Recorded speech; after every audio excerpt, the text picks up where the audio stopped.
programa Outras Palavras, um oferecimento Sindiúti MG, Sindicato Único dos Trabalhadores em Educação de Minas Gerais. Olá, bom dia!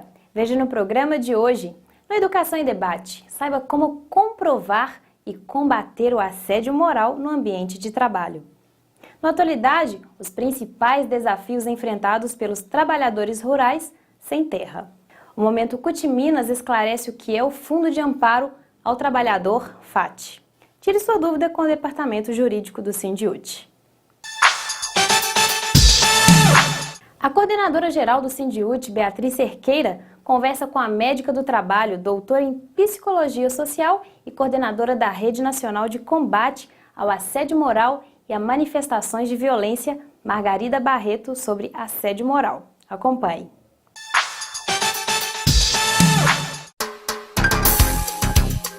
Educação em Debate. Continuamos a conversa com Margarida Barreto, ela é médica do trabalho, com doutorado em Psicologia Social, coordenadora da Rede Nacional de Combate ao Assédio Moral e outras manifestações de violência. Margarida, como provar o assédio moral? Como provar que eu estou sendo assediada moralmente?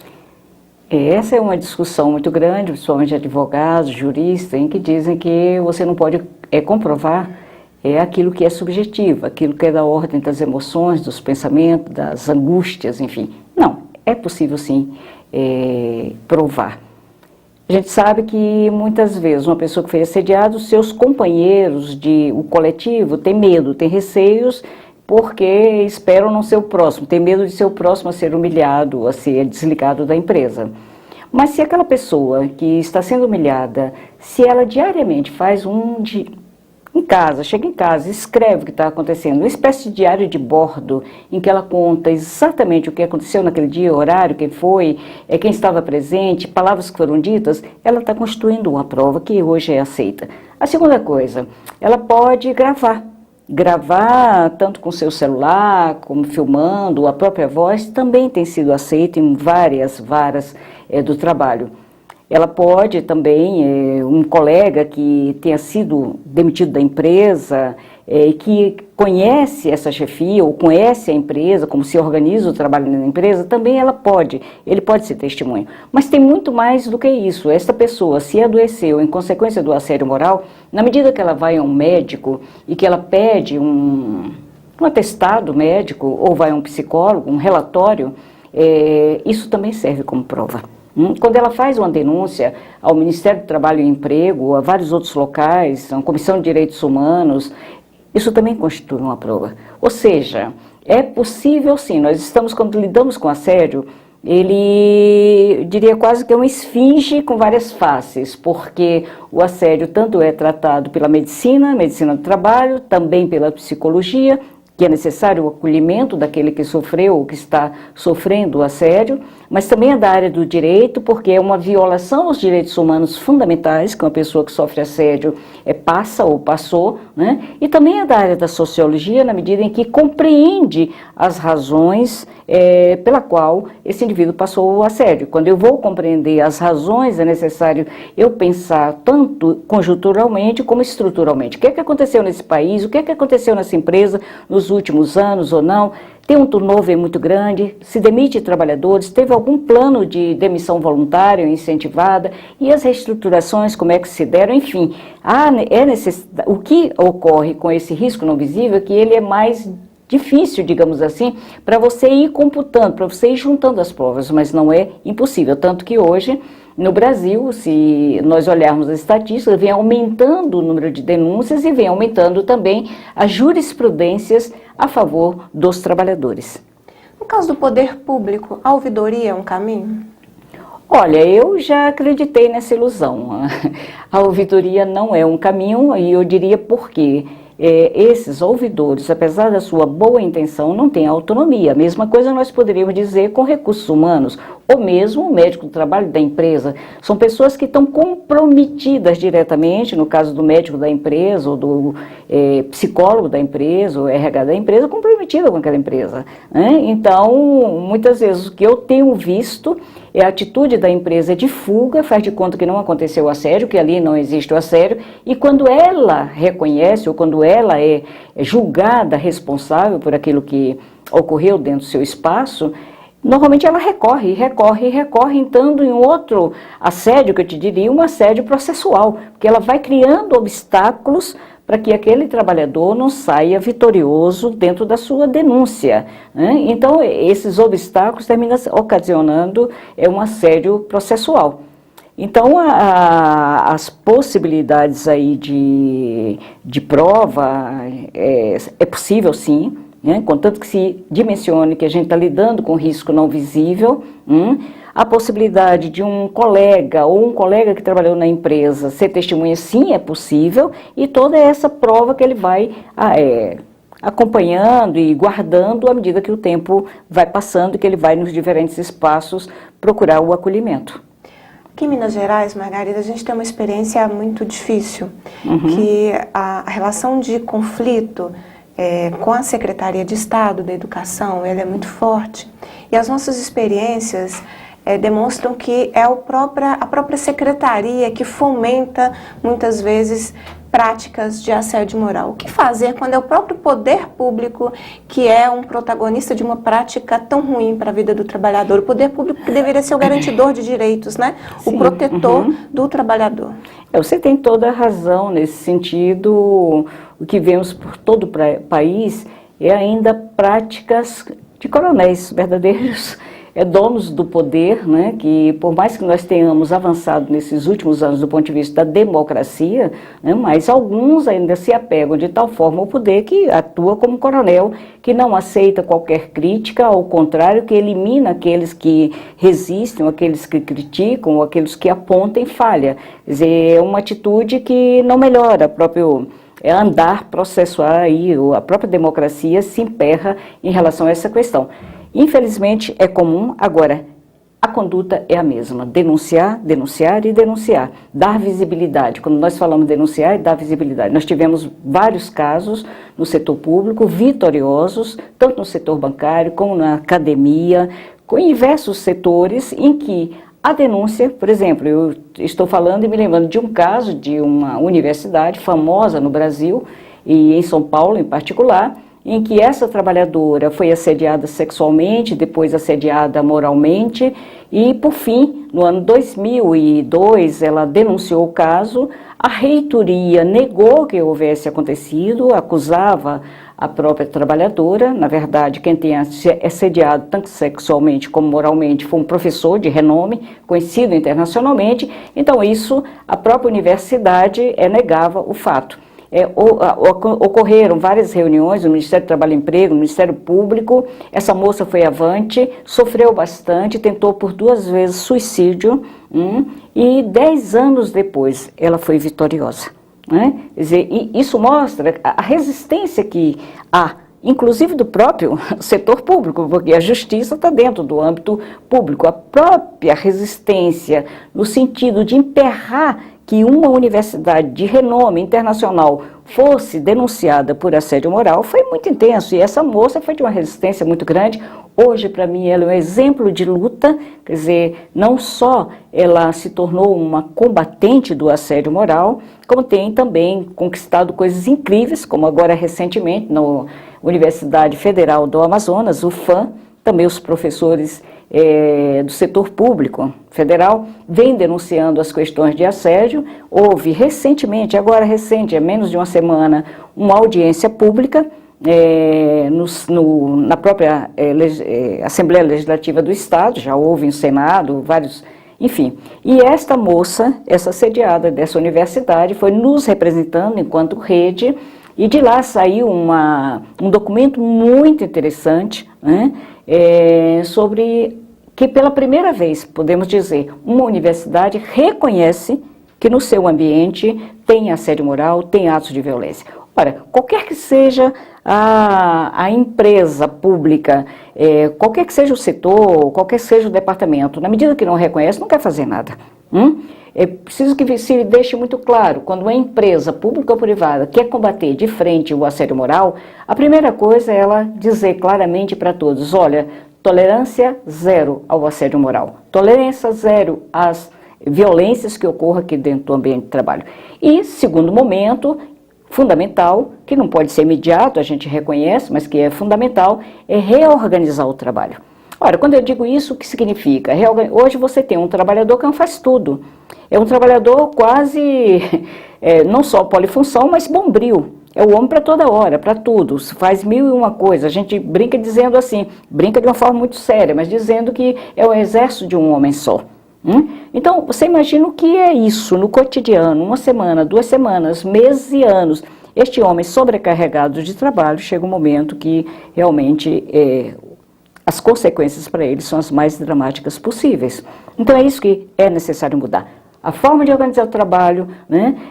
Essas reestruturações que demitem pessoas, a gente tem que reconhecer que hoje as empresas multinacionais, fundamentalmente do setor privado, elas se sentem no direito de ferir os trabalhadores, adoecer os trabalhadores, acidentar os trabalhadores e matar os trabalhadores até. Isso por que eu digo isso? Porque mesmo no ambiente de trabalho, você vai encontrar lá diversos riscos a que os trabalhadores estão expostos, que muitas vezes sem nenhuma proteção. Não estou falando de empresa pequena ou média empresa, falando de multinacionais, de grandes empresas. Quer dizer, como é que estas empresas oculta os riscos, oculta as doenças, oculta acidentes e oculta até mesmo a morte, terceirizando serviços, dando para terceiro ou para quarteirizadas aquilo que deveria ser a ação fim, digamos assim, né?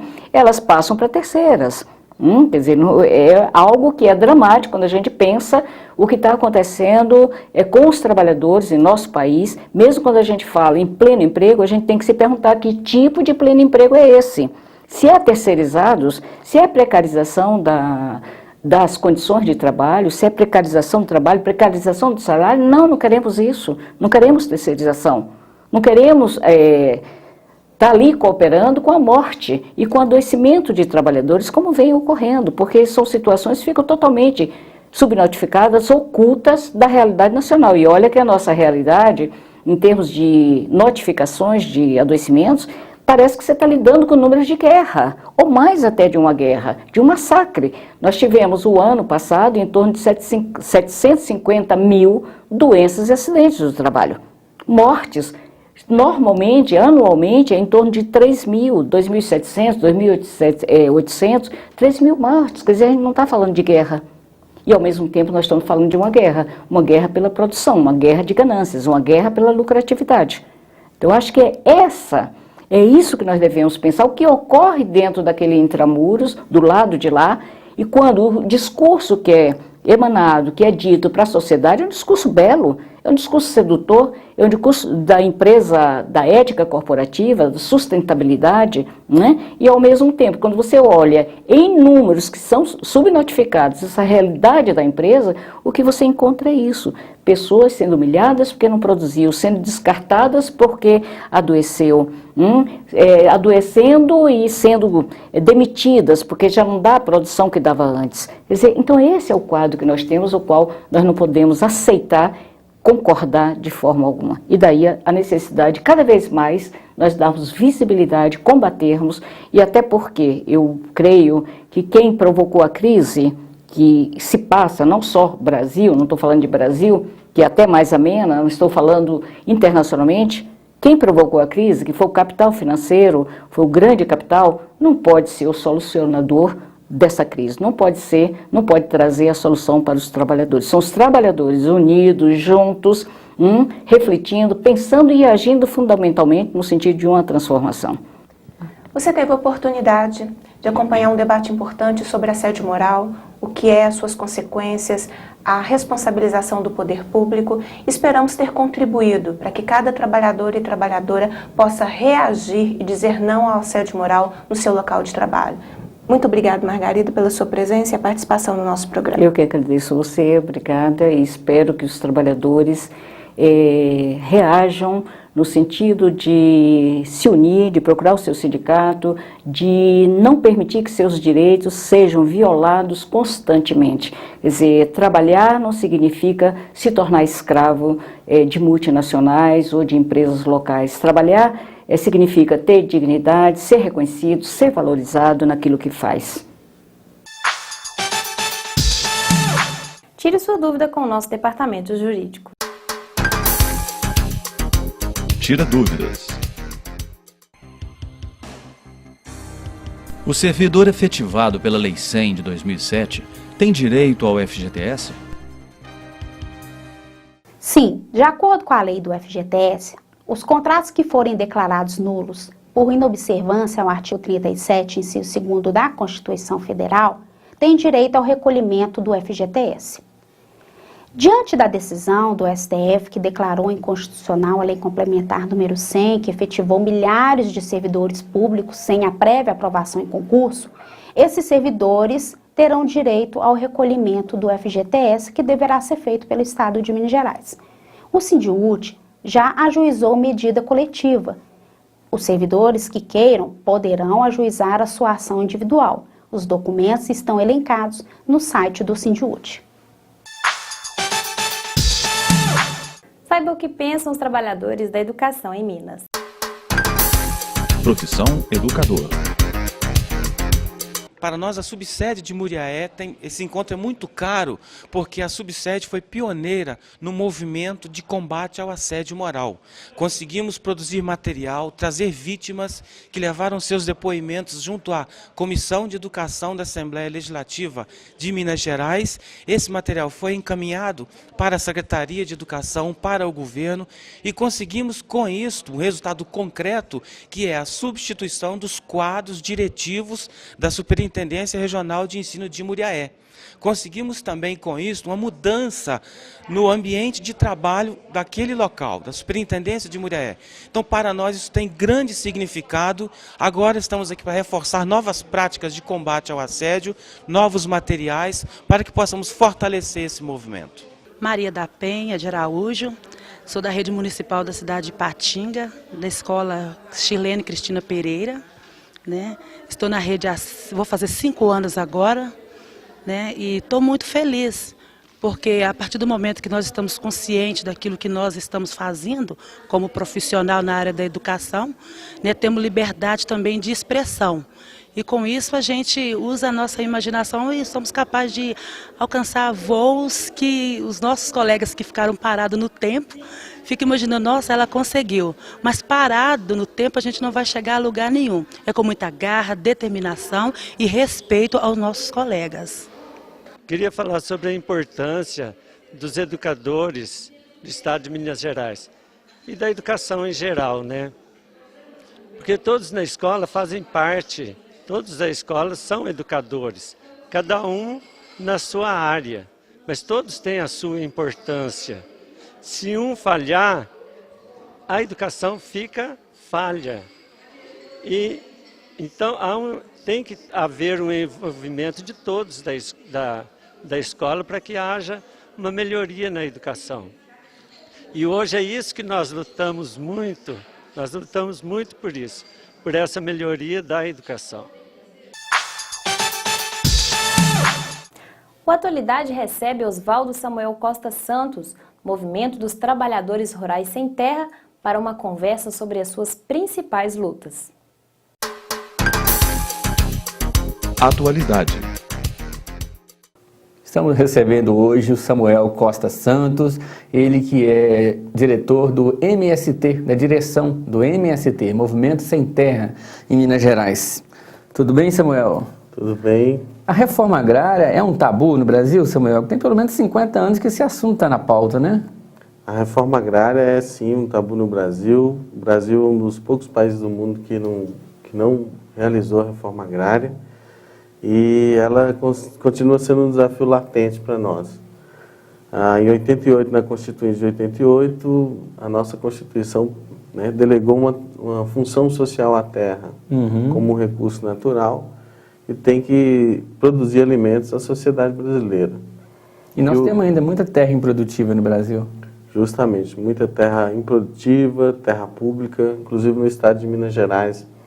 Foi feita uma pesquisa pelo Ariovaldo, professor da USP, aproximadamente 3 milhões de hectares de terra devoluta no estado de Minas Gerais. Terras devolutas são aquelas terras que estão sob propriedade do Estado.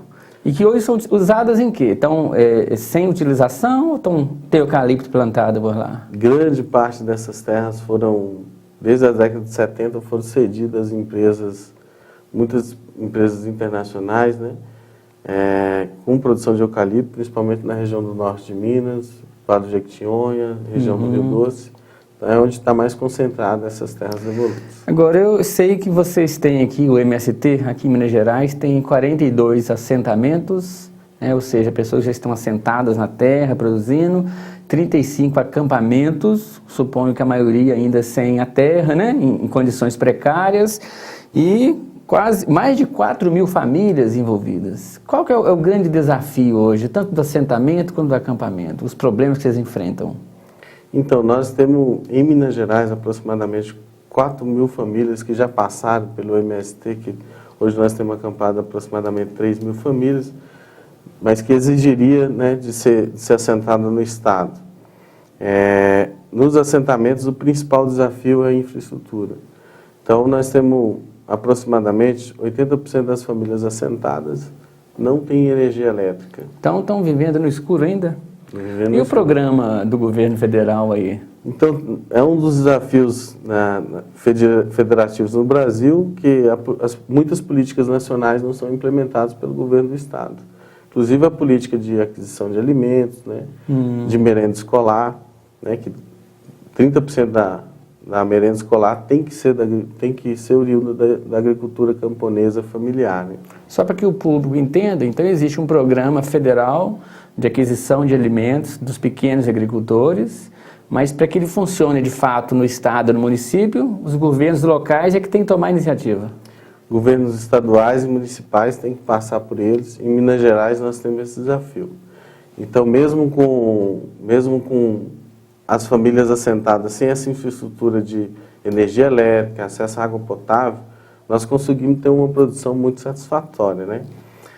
Cerca de 52% do leite em Minas Gerais é oriundo da agricultura familiar camponesa, 32% do café, né? 83% da mandioca vem da agricultura familiar camponesa. Então, isso desmistifica e desmente o projeto hegemônico do agronegócio no país e principalmente aos críticos que dizem que a reforma agrária, que os pequenos agricultores não produzem. Até porque o agronegócio, como você disse, né, as grandes empresas rurais estão mais preocupadas em produzir para exportação, né, e não para alimentar a população, não é isso? Justamente, são exportações de commodities. É importante frisar também do financiamento, né?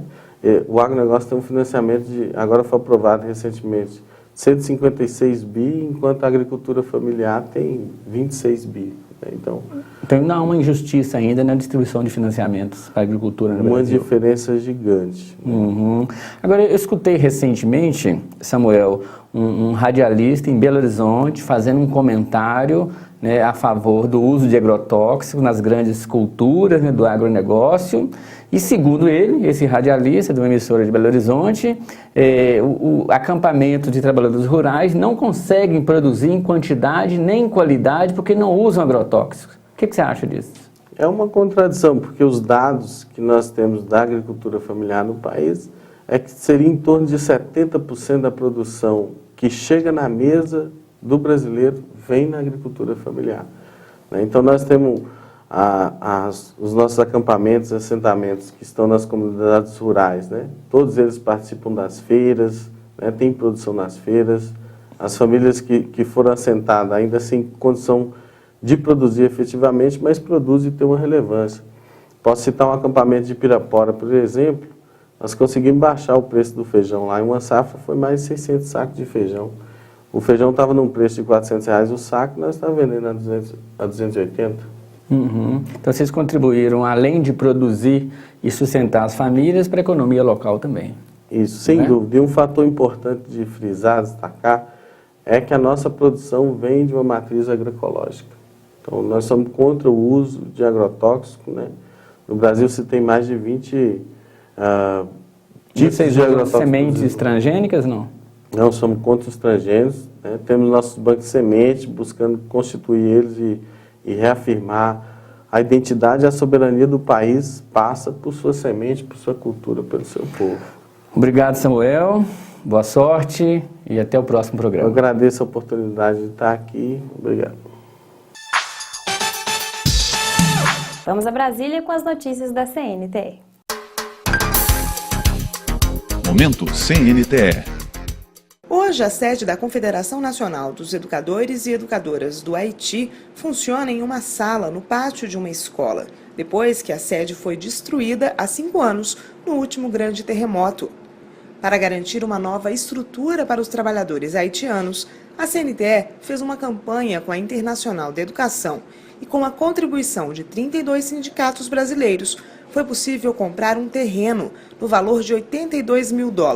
Agora, falta arrecadar recursos para construir um novo espaço. A segunda fase já começou. Os sindicatos estão colaborando com 6 parcelas proporcionais à arrecadação de cada entidade. A expectativa é que a sede fique pronta até o final de 2015. O compromisso da CNTE é conseguir $150 mil. A secretária de Relações Internacionais, Fátima Silva, explica que os processos são demorados naquele país, que tem escassez de mão de obra técnica, preços superfaturados e instabilidade política. Mas ela conta com a ajuda dos educadores. Nessa segunda fase, é fundamental que todos os sindicatos da CNTE venham a colaborar, principalmente porque nós temos uma outra realidade, que é o valor do dólar. Quando nós começamos esse processo, o dólar estava 2 por 1. Hoje está quase 3 em relação, ou seja, R$3 para poder comprar um dólar. E toda essa transação, enfim, a compra de materiais e tudo, é feito com base na moeda norte-americana, com base no dólar. Então, é um apelo à solidariedade, um apelo à realidade dentro das nossas capacidades. Imagina o Brasil, a CNTE tem mais de 1 milhão de afiliados, cada um dando um pouco, forma o bastante, que para eles são muito. Então, é uma solidariedade baseada nos princípios nossos, da autonomia e da autonomia e da soberania também dos povos. No Momento CUT Minas, saiba o que é o Programa de Amparo ao Trabalhador FAT. Momento CUT Minas. O que faz o Conselho do FAT? FAT é o Fundo de Amparo ao Trabalhador. A própria palavra já diz, amparo. É para amparar os trabalhadores naqueles momentos mais difíceis. Então, portanto, quando o trabalhador fica desempregado, o seguro-desemprego ele é pago pelo Fundo de Amparo ao Trabalhador, pelo FAT. O trabalhador, quando precisa de uma formação profissional, o FAT tem recursos que financiam a formação profissional para requalificar esse trabalhador, para melhorar a sua condição profissional. Então, portanto, o FAT é um fundo que tem como objetivo amparar o trabalhador naqueles momentos mais necessitados. Isso é o FAT. Por que a CUT defende a criação de creches públicas? A CUT tem feito uma campanha de igualdade de oportunidades na vida, no trabalho e no movimento sindical. E um dos temas que a gente tem tratado é exatamente a igualdade de oportunidades no mundo do trabalho, onde trata, além da igualdade de remuneração, a igualdade de fato de oportunidade e de acessos no mundo do trabalho para homens e mulheres. É importante que o Estado garanta políticas públicas para que tire do ombro das mulheres a responsabilidade com o cuidado da família, particularmente com o cuidado das crianças. Esse é, sim, um dever do Estado brasileiro. Portanto, a política pública de creches públicas é fundamental para que a gente possa romper com as desigualdades no mundo do trabalho, romper com as desigualdades na sociedade brasileira. E a gente tem um lema que trabalha com a ideia creche pública, um direito da criança, um direito da família e um dever do Estado, como forma de fato a gente garantir igualdade de oportunidade para homens e mulheres no mundo do trabalho. Nosso programa está terminando, mas antes, acompanhe o nosso quadro de humor.